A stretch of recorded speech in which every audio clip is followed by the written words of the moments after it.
The opinions expressed are those of the participants and do not necessarily reflect the official positions of the sponsors, advertisers, or presenters. Advertising does not imply endorsement by the sponsors and presenters. Welcome, everyone, to the Lighting Controls Podcast. I'm your host, Webster Marsh. My other host, Ron Kuzma, is unfortunately out due to a family emergency, but hopefully you will enjoy this session nevertheless. Before we get into it, just want to let you know that this podcast is presented by the Lighting Controls Association, or LCA, and financially supported by the National Association of Innovative Lighting Distributors. Additionally, if you love learning about lighting controls as much as I love learning about lighting controls, you should check out Southern California Edison's webinar content coming up in May, which I will actually be teaching on lighting controls. There's 3 sessions. They're all free. Check them out. We're going to leave a link in the description. If you don't know who Southern California Edison is, they're one of the largest electric utilities in the United States. They're a longtime leader of renewable energy and energy efficiency. They're headquartered in Rosemead, California, and they serve approximately 15 million people. It's a lot of people.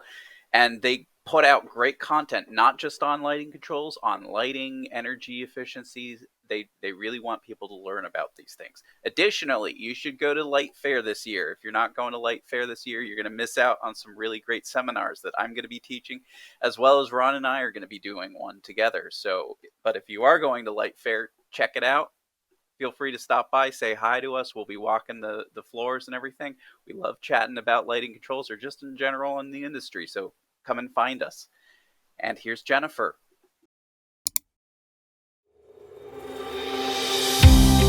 Welcome back, everyone, to the Lighting Controls Podcast, where we like talking about lighting and lighting controls, and that's about it.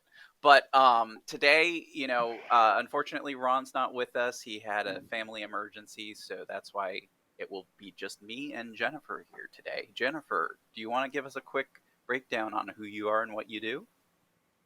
Hi, sure. My name is Jennifer Bean. I am from Sladen Feinstein. I am a senior lighting designer and control specialist. My background is I came to Sladen around 2020 in the beginning, and I was an electrical engineer at AHA Consulting Engineers for 14 years. Well, thank you so much for joining me here today. And so, it's always interesting seeing where people have come from to get into this industry, because it doesn't have a formal track. There's not any, master's program that you can take on lighting controls. So, how did you get into being a control specialist? So at AHA, I always leaned into the lighting side and the control side. And in 2020, Sladen Feinstein was really looking to fill that niche. A lot of the designers at Sladen Feinstein kind of have like their own specialty. So there's well and sustainability and lean and architecture. So I kind of fill that niche of having the engineering knowledge. They really wanted to incorporate to have like a integrated office. So they saw the value in having an engineer on board to be able to specify the control specifications. And in my experience, the engineering side and the lighting designer side, there's usually a huge disconnect, between speaking and coordinating and how the lighting designer really wants to see the lighting function cohesively. So that's where I came on board. And when I came on board, we had a couple of projects, and the momentum has been coming on strong. And it's been really great to see as we're working with, the architects, and they're realizing the value in having the lighting designers specify the controls. So it's been really exciting to see, like, we're bridging that gap, we're giving the engineer the information they need to incorporate into their drawings, and we're getting a beautiful package together. Because, you can have a beautifully lighting design, but if it's not properly controlled, you're really missing the mark, and it's unfortunate, and it's kind of doing the end user a disservice, because it could be so much better, and Speaking from my experience, and I don't want to put engineers in a box, but they design for code. They don't know what the lighting is actually intended to do in the space because they didn't design it. So they're just looking at it from their perspective, and as long as it meets code, that suffices.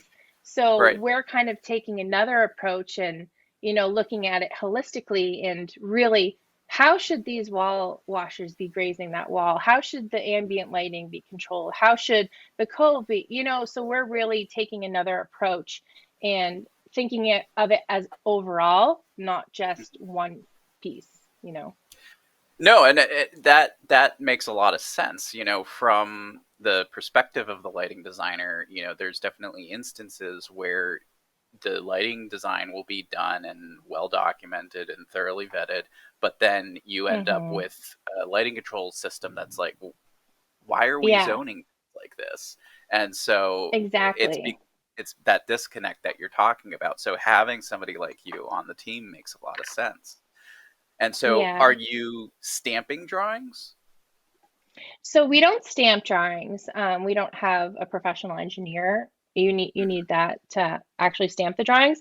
But what I do is I have a drawing set. I lay out all the devices, all the controls, all the sensors, all the keypads. I include all the zoning information with zoning schedules. I work with whatever control manufacturer, if it's a standard, if we vet out the control Mhm. manufacturers per project for whatever is best suited for that project based on costs and. So I go through that and I work with that manufacturer and we provide one line drawings for the engineer. We can provide sequence of operation narratives. We really give them like a nice piece of document and here, and you can put this in your drawings and you're happy to review it. But Mhm. we're looking for them to review it, review for emergency because we don't do emergency lighting, but we Mm. definitely provide, UL 924 listed devices for emergency. So we're just looking for them to incorporate that into their drawings and stamp it. And we also review shop drawings. So at the time of Mm. shop drawings, and we kind of offer a lot of things. So in our proposals, we offer a full lighting control specification, and we also offer like a hybrid Mm. um, piece. And that hybrid piece is the engineer is still responsible for, designing the control specification, but we will definitely work with them a lot more. And we'll Mm. look at those shop drawings and we'll look at, who they're specifying. We'll look at the zones more. We'll look at more of that information. So we kind of like, we want to fit, if they don't have the budget for like us to do the full specification, we still want to be able to be like, we want to back this project and we want it to be successful. Mhm. We basically I review every control shop drawing on every Mm. project that we do, regardless of if it's in our scope or not. We want the project to be successful, and in Interesting. order for that to be successful, it needs to have the proper controls behind it. Um, yeah. I, yeah, I would say that that's unique to your firm because I think a lot of other design firms will draw the line saying, "Well, we're not responsible for controls, so we can't Hmm. allocate time to do this review." And I think that's Yeah. really essential to making sure that your system's gonna function as you intended it to be able to look at Hmm. what's going to be provided.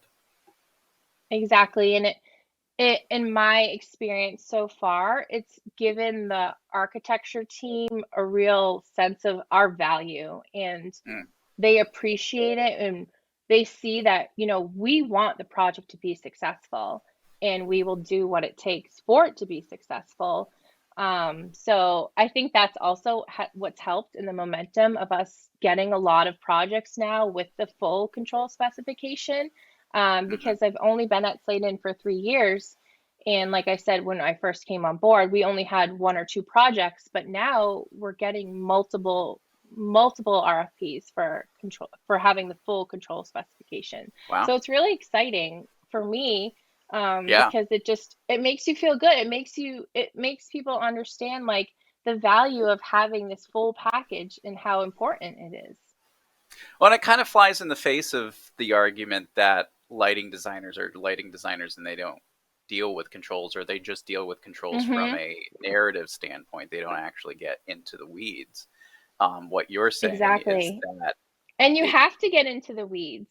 When yeah, you're specifying lighting fixtures, you have to get into the weeds. You have to specify the drivers. You have to have the knowledge of what the engineer is having for the control spec. Because if you wait to shop drawings and just hope that they look at it and hope they pick the right driver, the lighting fixtures and lighting control specification really need to go hand in hand. They really do. Things are so complicated nowadays. There's so many options. And now there's so many embedded control options in the actual lighting fixture. So how is the lighting designer supposed to know what the engineer wants? There's so much level of coordination that needs to happen, especially if you want to do embedded controls. So that's where it makes it so simplified when it's coming from well, so one office.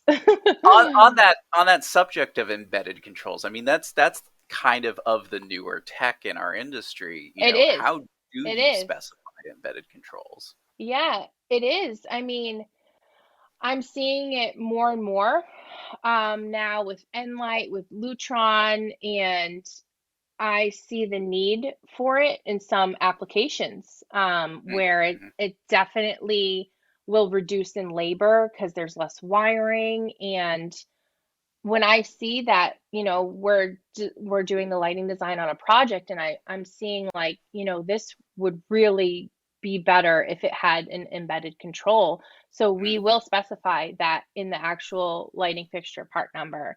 And if we are, I mean, most of the time we are doing the controls, so I will, in my drawings, I'll have like notes and I have legends and I specify each keypad, I specify each sensor.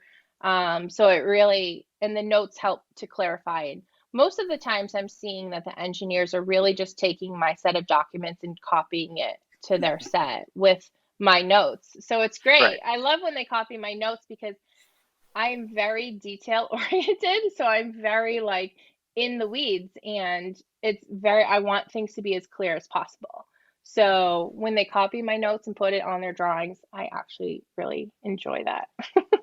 No, I completely relate. I mean, it's harder if they're trying to incorporate your concepts into their documentation format rather than just Exactly. like take a screenshot and paste it onto your Mhm. drawings. Like, I don't care. Mhm. Like, the point is Yeah. to get the project successful, not to follow Yeah. your exact format. But And we but at the same even like time, my oh, go ahead. yeah, my even my devices and everything that I do like is in Revit, so they can literally just put it into their drawings. So you have Revit families for Yeah. these, and they Mhm. basically can incorporate it into their model. Mhm. Yeah. Interesting. And I would say that that Yeah. is an elevated service even above, because depending on Exactly. the Yeah, services because that, go ahead. I only know of a few lighting design firms that specify controls, but I'm not quite sure it's at the actual level that we specify them because, I was an engineer, so I know the code. Everything I design to obviously meets the code and is Mhm. greater. So we're really giving like the full pack, like everything they could possibly need, we're giving them. I mean, that's an added service right there. I think, there's a lot of Hmm. vagueness when it comes to lighting control specifications, and to make sure that that vagueness is not a part of the package that you're Hmm. delivering really puts Hmm. you ahead of the average specifier. So I mean, like Yeah. you're saying with keypad specifications, I mean, there are a lot of cases where you'll just see the S symbol and that's Yes. it. So it's that is really crazy to me. At AHA, we always specify the actual keypad, but as Mm, I'm coming over to this side and taking a look at other engineers, it's crazy that they'll just say multi-button and don't Right. specify how many buttons, what's the part number, what's the intent, preset scenes, dimming, what it leaves it really up to the air to what the electrician wants to buy. I Right. mean, maybe it will get picked up in the shop drawing, the engineer will see and say, "Oh, I didn't intend for that." But it's really crazy when it's like there's not a lot of information, and Mhm. you really need that level of information, you know? Right, How are and they based supposed on to the know? conversation we've had with other manufacturers, I mean, the vagueness is what causes price increases for the most part. If Exactly. you're Yeah, specific, you get what you asked for, and the price is equitable to what is expected. Whereas if it's like the most exactly. vague statement, this is a multi-button key station, they're probably going to dump the most expensive version so that they can cover their Mhm. butts on this. Mhm. Yeah, it's really hard, but then on the flip side, they could also put in the cheapest and easiest solution. I've seen Yeah. multiple projects come through lately where it's just simple on off aux sensors, not much, where it really should be a little bit more elevated. And that's Hmm. where we come in and, we have to have that discussion. Listen, this was left out.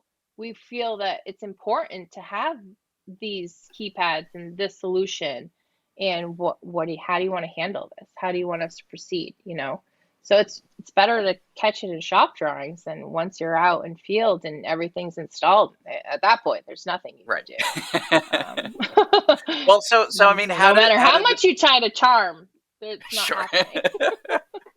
Yep, it's going to be additional few $1,000s to replace that keypad. Hmm. Um, but Unfortunately, yeah, yeah.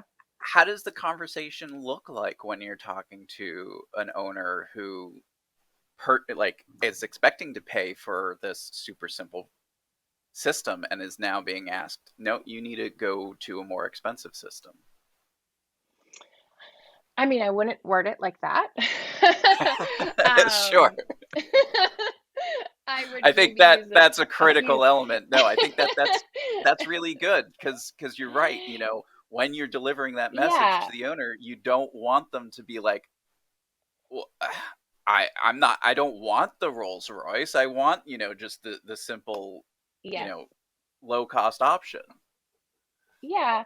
Most of the time, I mean, you can justify why you want to do something because, so say for if you want to use, ecosystem drivers from Lutron and you want the fixtures to be digital, you can justify it by saying, I understand that, there's an upcharge for that driver.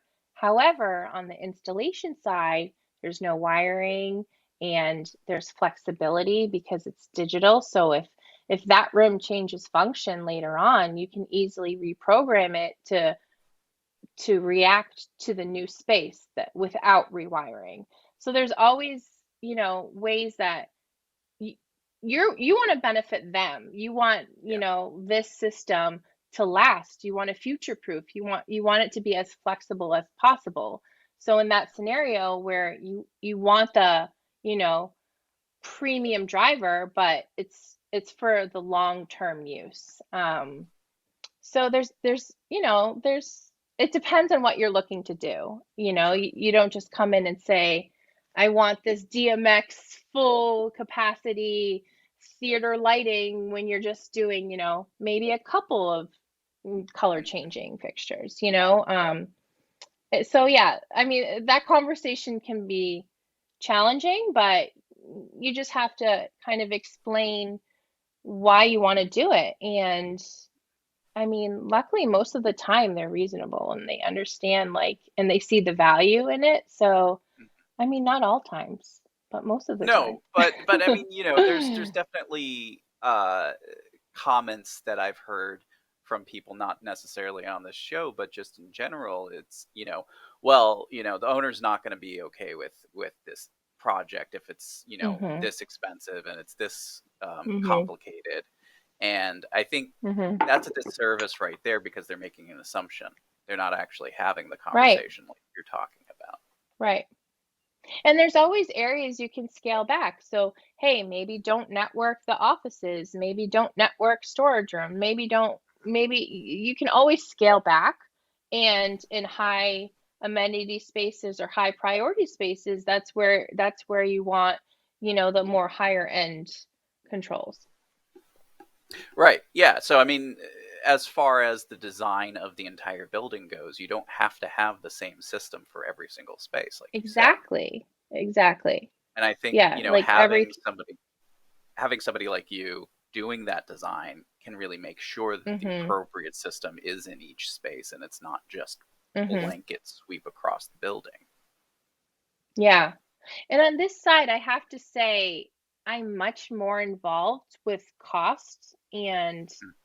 when I was an engineer, it just didn't come up as much as it does now. Like we're really vetting out controls manufacturers and really vetting out how much would this be for your system? How much would this be? And I'm comparing all the systems and taking that into consideration when specifying an actual manufacturer. So I've just it's just been interesting, to be honest. I never had a huge role in doing that before, so it's just been really interesting to see on this side of things where we're really working and getting costs. Mhm. Yeah, I mean, um, it seems as though, from the engineer's standpoint, anyways, their approach to the pricing structure is more of based on what they have evaluated in the past to be. Mhm. Whereas, from your stance, it's more of, okay, what is the system that I'm designing right now, and what is the price point for Mhm. that, and what should I be anticipating? Mhm. Exactly. Yeah, and we do a lot of right out of the gate, we do a lot of SD narratives, and we're giving like a cost per square foot for controls.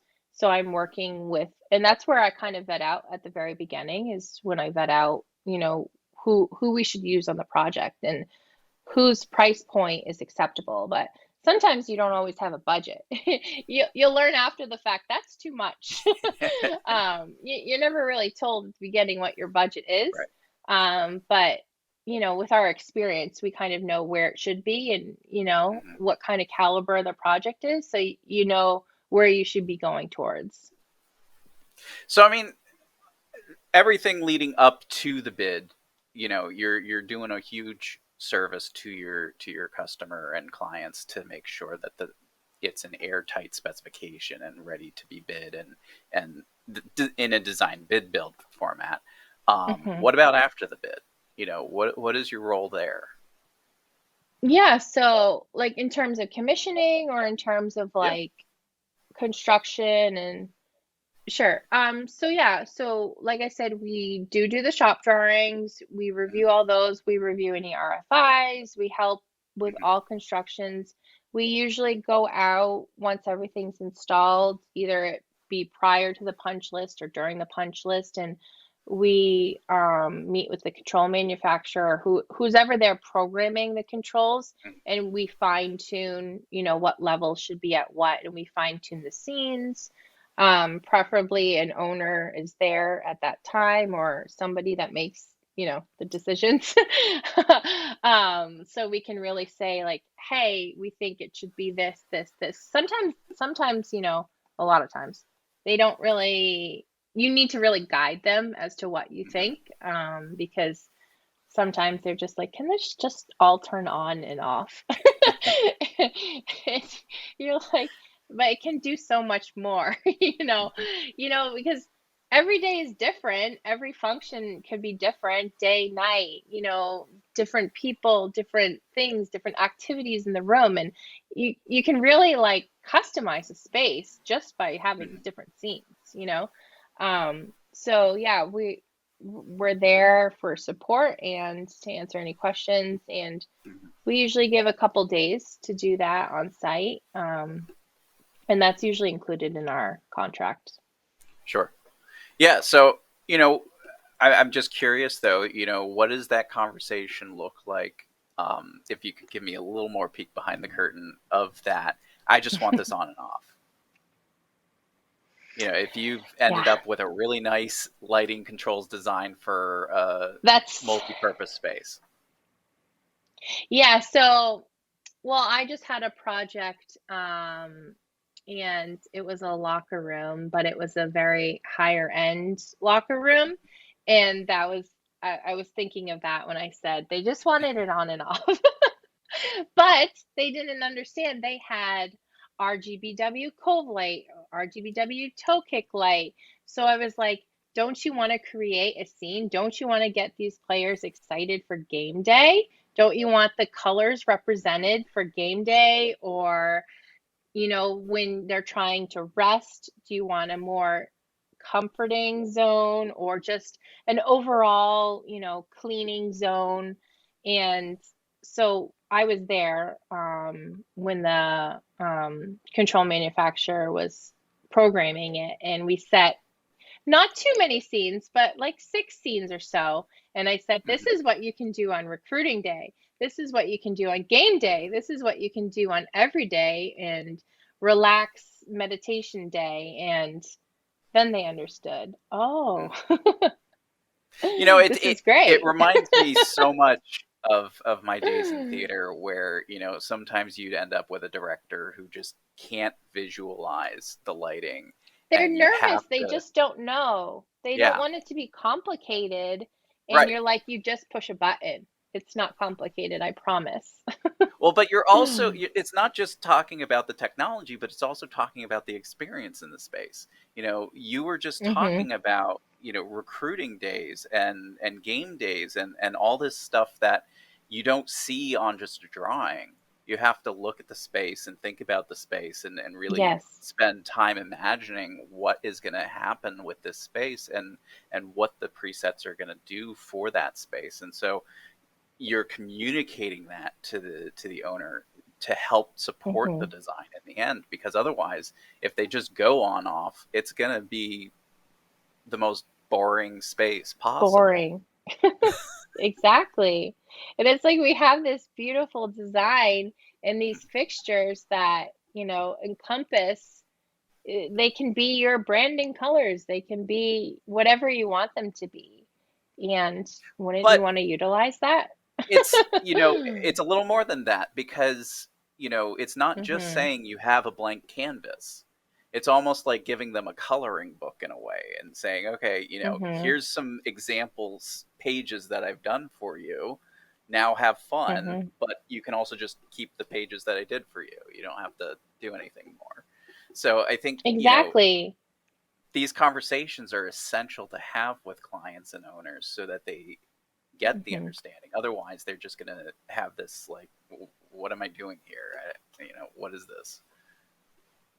Yeah, and it really helps. Like, there's so much change. Things are so fast paced now, and things are constantly changing. Like, you don't see yourself, or it depends on the application, but you don't see yourself using that space the same for the next 20 years, do you? Not Mm-hmm. usually. It's going to change. It's going to evolve.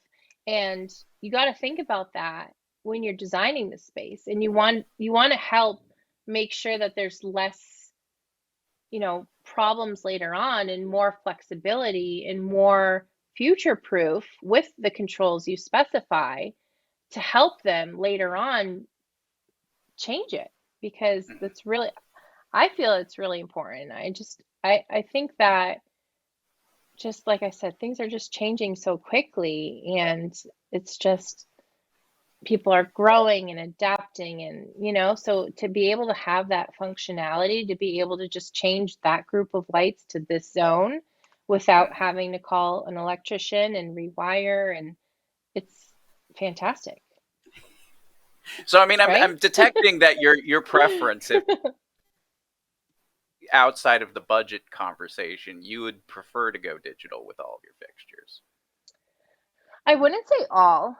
Um, I would say that it's great in large open office areas, large open collaboration areas.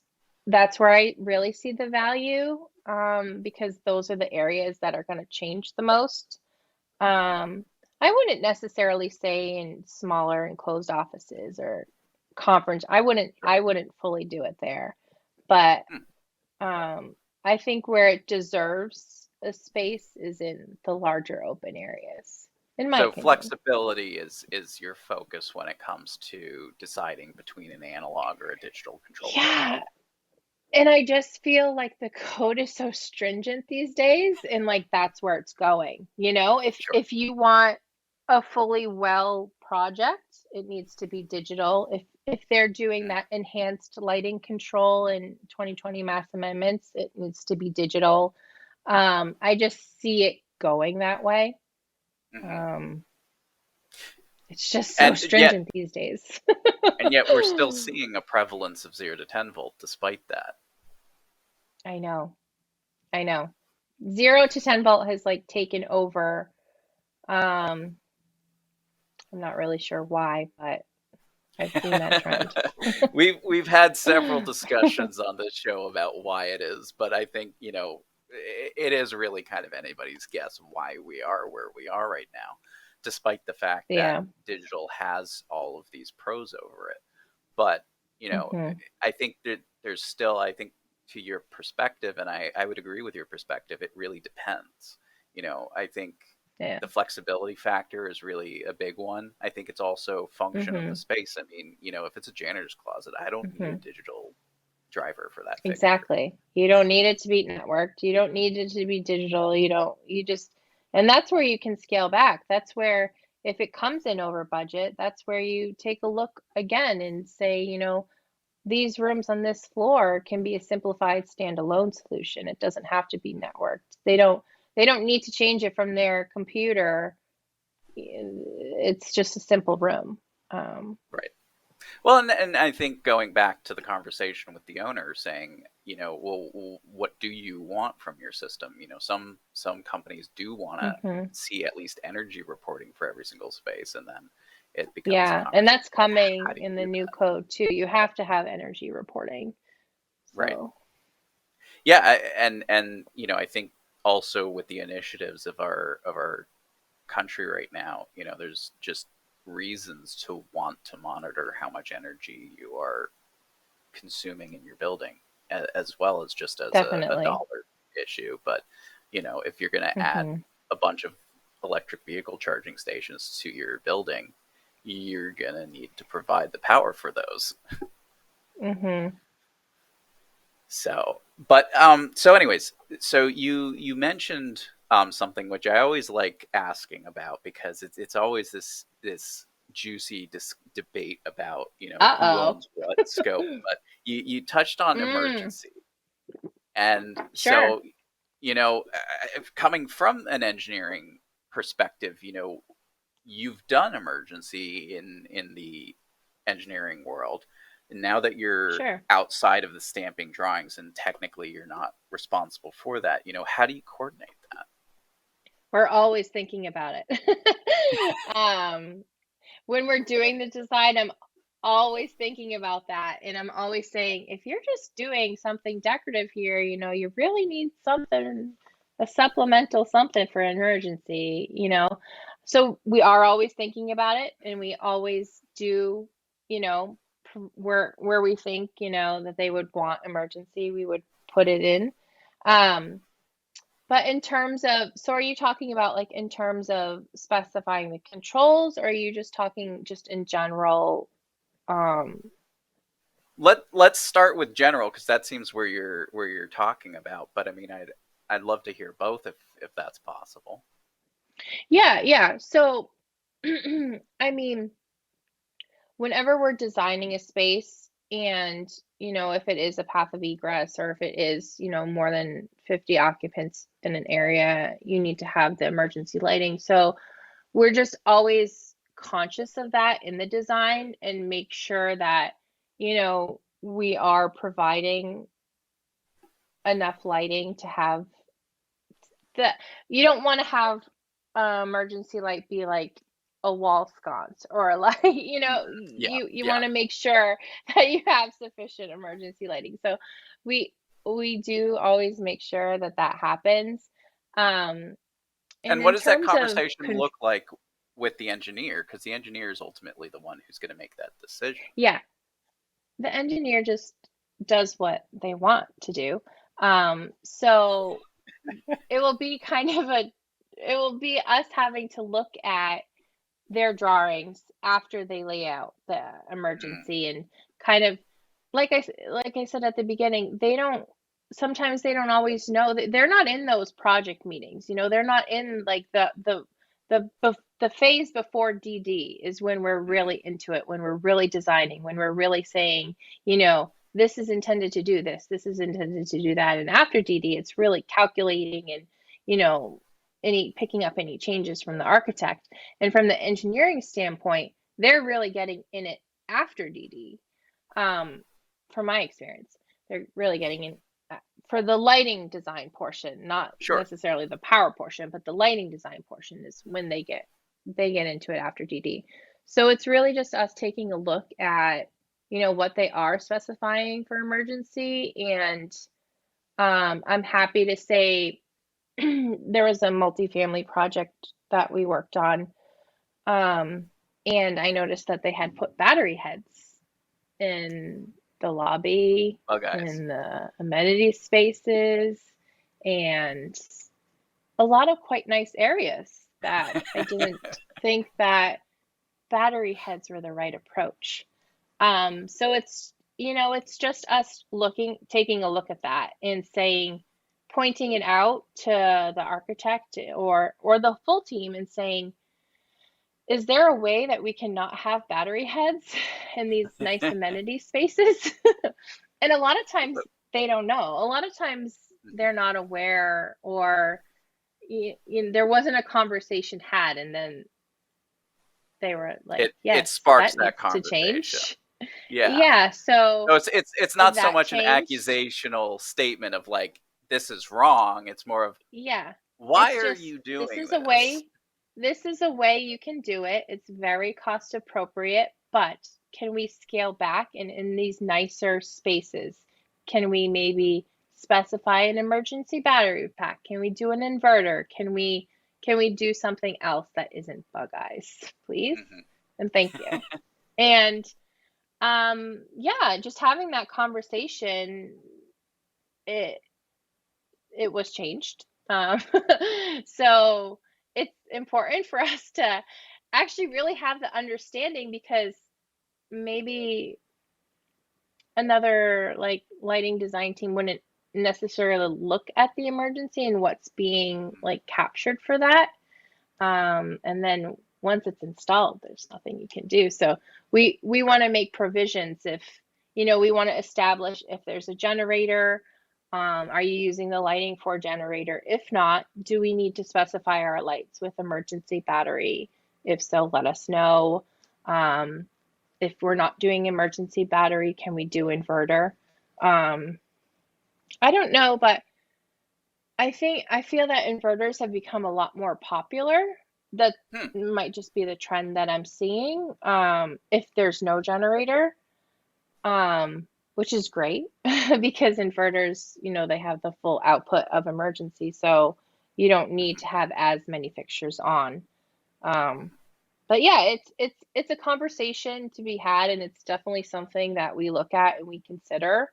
Um, and in terms of specifying the controls, so that point, I have to look at, once they've done their design and once they've laid out their emergency, I just have to look at what they need for emergency and just provide, whether it be the power packs, the emergency power packs they need, or whatever. I just make sure that that's in the control specification. And that's pretty much owned on the one line diagrams. Hmm. And then you But I just mean, have to make sure that it's owned. you'll draw it out, and then basically the engineer will Mhm. review and approve it. The emergency? Yeah. No, no. We Oh, don't specify the emergency at all. That's something that we don't have like jurisdiction to do because we aren't sure. stamping or signing, so that is on the engineer to do, but we Mhm. definitely will look at it and say if they picked a fixture, they picked I'm just going to say the sconce because they Yeah, didn't go for it. know. But then we would say, oh, well, this downlight or this something else was really made for the emergency, Mm, because it will have, better output. And then that's just a conversation to be had during the design. But yeah. sure. Interesting. And Yeah, I it's mean, most of the time just scrambling. I remember being on that in that foot, and it's project times are wild. So it's really just scrambling and just throwing emergency and getting it on the drawings, and maybe not knowing like, oh, that's a wall sconce, we should have something else. So it's really just taking another look at it. giving a second reader essentially to it to Hmm. proofread it and make sure that it makes sense. Yeah. Yeah. Hmm. No, I think that makes a lot of sense. I mean, I know there are lighting design firms out there that will say we're not touching it. It is completely on the engineer's responsibility to figure this Yeah. out. And I don't think there's one way or the other that's the correct way, but at least from Right. my perspective, the way that you're doing it, at least it's giving that extra layer of protection so that it's a Hmm. well coordinated design. You're not saying the engineer's doing it wrong. It's just, well, had No, you considered this, which is, I think, a really good way of exactly. conveying that. Hmm.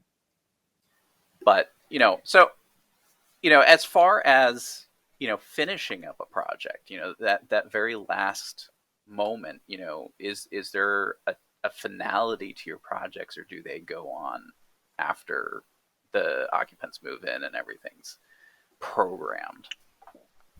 Well, I'm trying to think, and I after they've already moved in, maybe a couple things here and there. Mm, But so far I haven't really had major issues after the fact, mhm. after move-in.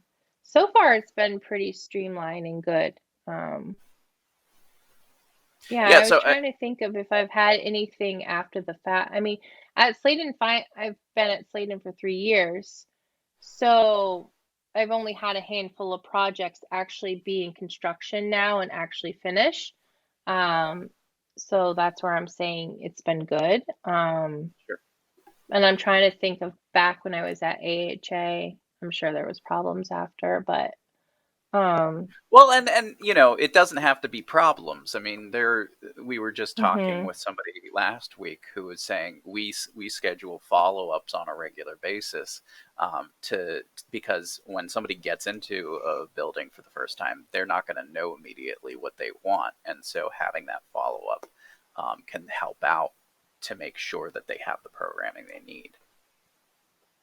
yeah, I mean, sometimes we'll check in to see, but most of the time, since the architect, brings us on board, maybe we're not necessarily checking in with the client, but checking in with the architect because they're Sure, kind of like the main point of contact.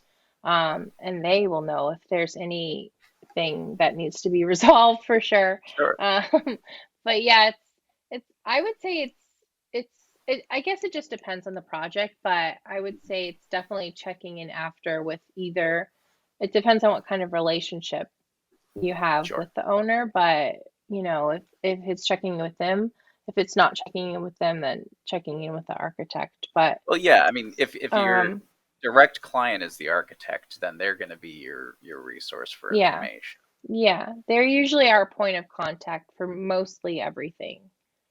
Hmm. Well, so I mean, we're almost out of time here, but I like to wrap things up and identify the landscape of what we've talked about here today. And I think Hmm. it's really interesting because what you're talking about is stuff that Ron and I love hearing from lighting designers, which is that you're really spending time focusing on the lighting controls design, whether or not it's your scope. If even if it's not technically your responsibility to specify lighting controls, you will still be a part of that conversation. You will still try to review Hmm. drawings and shop drawings and make sure that everything's going to function the way you need it to function, to make sure that your lighting design is going to work the way you expect it to work.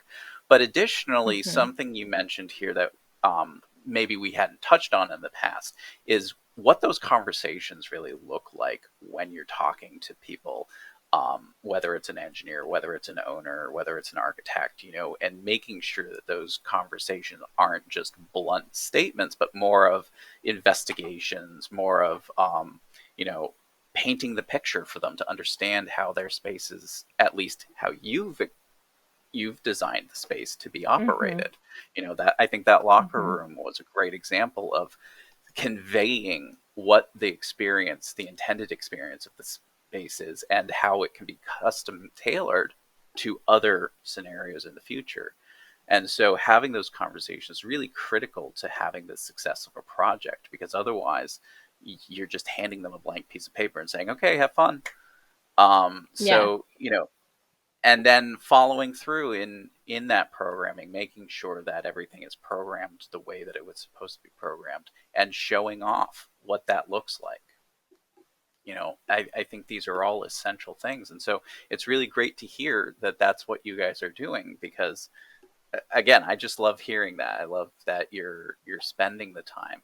And then even winding back to the specifications with each individual component needs to be thought about. You can't just throw switches on a plan and with a basic symbol and say, there you go, there's your light switch. You need to think, okay, how many buttons are going to be here? Is it, what are those buttons going to look like? So, that seems to be the sum of what we've talked about here today. Yeah, we're really, in talking about those buttons, it just made me think, like, we're really wanting the end user to be happy and to utilize these buttons. If this says zone 1, zone 2, zone 3, zone 4, what's a zone? I don't know what a zone is. Wouldn't you want to say something like AV presentation, all on, all off, or something along those lines that makes sense? So when we're doing this, we're really thinking, how is the end user going to utilize this space? Is the end user more advanced, or is the end user more, I just want it on and off? And how if they do want it on and off, how can we simplify that solution? We're constantly thinking, like, how to make it good for them, because if it's good for them, then they're going to use it, and that's what we want. Yeah, we don't want the old ways of taping over the photo sensor to override it or something like that. We want people to use our systems. Or the bank of like 20 switches. Yes, that is the most user-friendly interface. What does that do? What does that switch do? Oh boy. And then you get the masking tape on top, and it's like, code labeled front. office. Yeah. Down lights. Yeah. So we Jennifer, try to avoid doing that. I hear you, and the more we lean away from that, I think the better we are in the long run. But Jennifer, thank you so much for joining me here today. This was thank you for having me. Well, hopefully you guys got a lot out of that. I really did. I really enjoyed that conversation with Jennifer. That she has a really great way of looking at a project, thinking about what the conversations need to be had with different clients and owners of projects. And hopefully you're going to take a few tips from her, because I took a few tips from her, and really wonderful conversation to have with her. Anyways, just letting you know that this podcast is presented by the Lighting Controls Association, or LCA, and is financially supported by the National Association of Innovative Lighting Distributors, or NAILD. And if you're not familiar with our website, check out lightingcontrolspodcast.com, where you can see other content that we have, previous episodes, news in the industry, and some awesome merch like this shirt or this cup over here. Thank you so much for joining us, and see you next time.